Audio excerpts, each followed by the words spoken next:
Il y a un an, j'étais avec plusieurs de mes collègues à Rafah pour exiger un cessez-le-feu. Je n'imaginais pas qu'il faudrait attendre un an pour qu'il prenne forme. La communauté internationale portera devant l'histoire la lourde responsabilité de ne pas avoir tout mis en œuvre pour arrêter l'horreur. Au moins 47 000 morts directs, 2/3 de Gaza détruits. Israël a fait de Gaza un territoire fantôme invivable.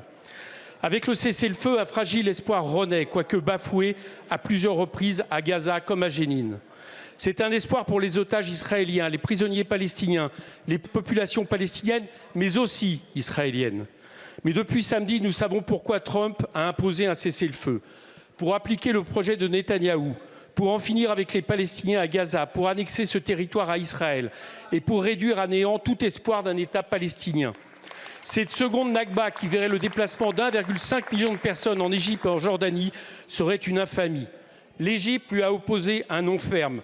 Que dit la France, Monsieur le Ministre? C'est ma première question. Il y a une course de vitesse avec ce projet inhumain. Il faut le retour rapide dans tout Gaza des Palestiniens évacués pour leur permettre le retour de l'aide humanitaire. On en connaît la condition impérative, que l'UNRWA puisse reprendre son travail à Gaza. L'UNRWA, sur qui repose toute cette aide humanitaire.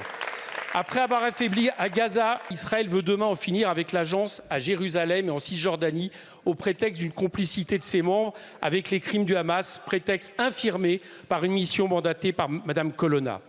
Se rajoute la fin de la contribution des États-Unis à l'UNRWA, soit 1/3 de son budget. D'où la deuxième série de questions. Que va faire la France pour éviter cette expulsion intégrale? Pour favoriser au contraire le retour complet de l'UNRWA à Gaza? Pour financer l'agence davantage alors que notre engagement financier a baissé en 2024 en réduisant à quasiment zéro son allocation à la partie budget des programmes qui est décisive puisqu'elle permet à l'UNRWA de soigner, d'éduquer et de payer son personnel.